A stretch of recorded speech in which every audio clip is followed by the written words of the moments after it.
Each year, the world experiences several emergencies and disasters that greatly affect the lives of the people, including the normal functioning of a community. To curb the effects of these detrimental situations, the government exerted its effort to utilize several plans to address this issue, and one of which is the disaster management cycle. In this video, we will focus on health emergency and disaster management and provide a deeper understanding on the concepts such as hazard, event, damage, needs, emergency, and disaster. Let's talk about hazard. Hazard is the source of potential damage, harm, or adverse effects to something or someone. Hazards may be classified into two: natural and man-made hazards. When a hazard is actualized, it is now called an event. While man-made events can either be technological, such as in transport accidents, or societal, for example in terrorism, there are also instances where there is an occurrence of a mixed event.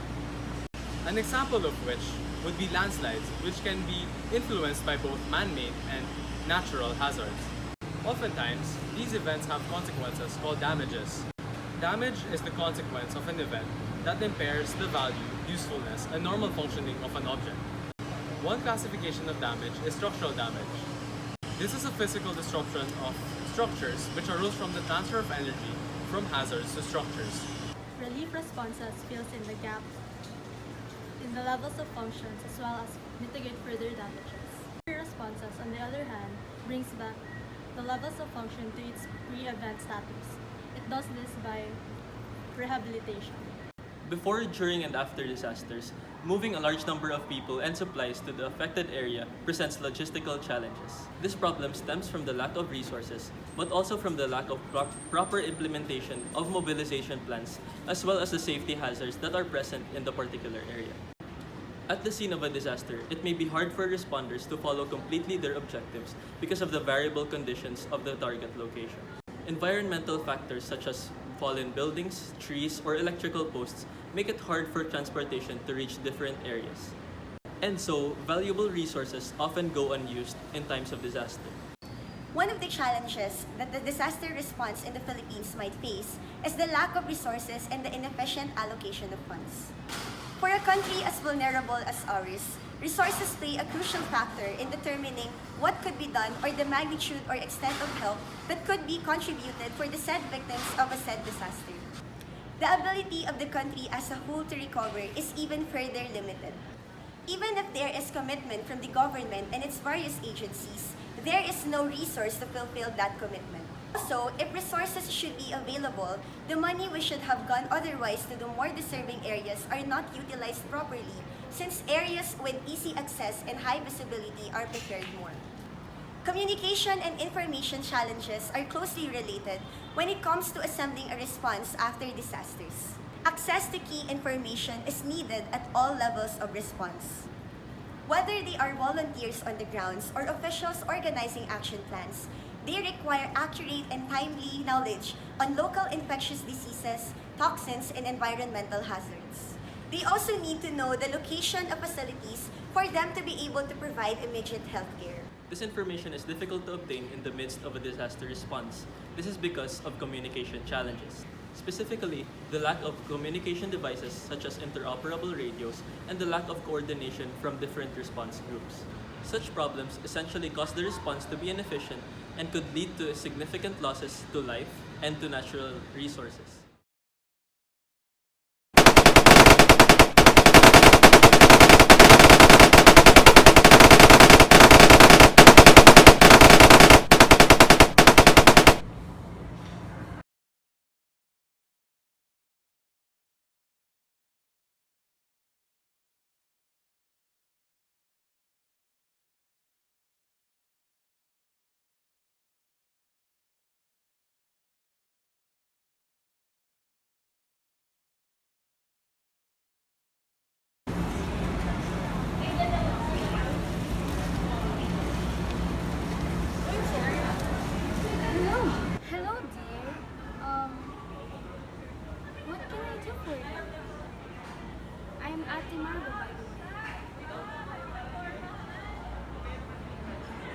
Everything okay?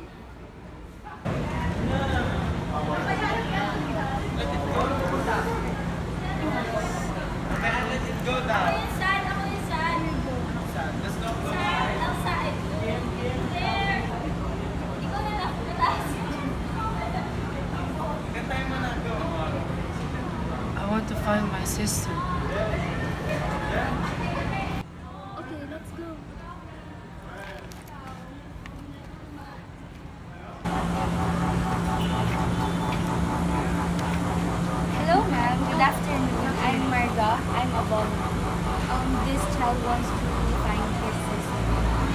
What's your sister's name? Her name's Angelica Reyes.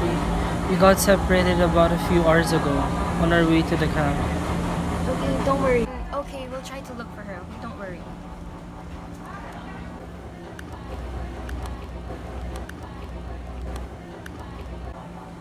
Okay, we found your sister. She's in building 3. She's in building 3.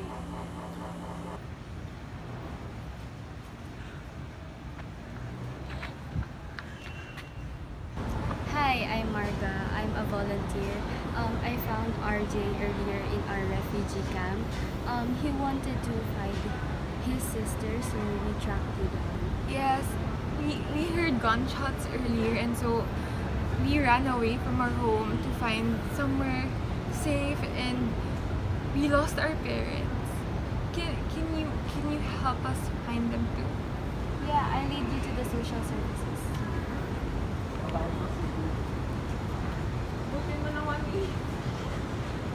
Good afternoon, sir. I am Marga. I am a volunteer, and this is Angelica and Rusty. Hello, I am Reyes from Social Services, and we'll try our best to find them there. Okay, thank you, sir. Okay, kids. Sorry, but I have to go now because I have work to do. I will now leave you to Mr. Cruz, and he will make sure that you're okay.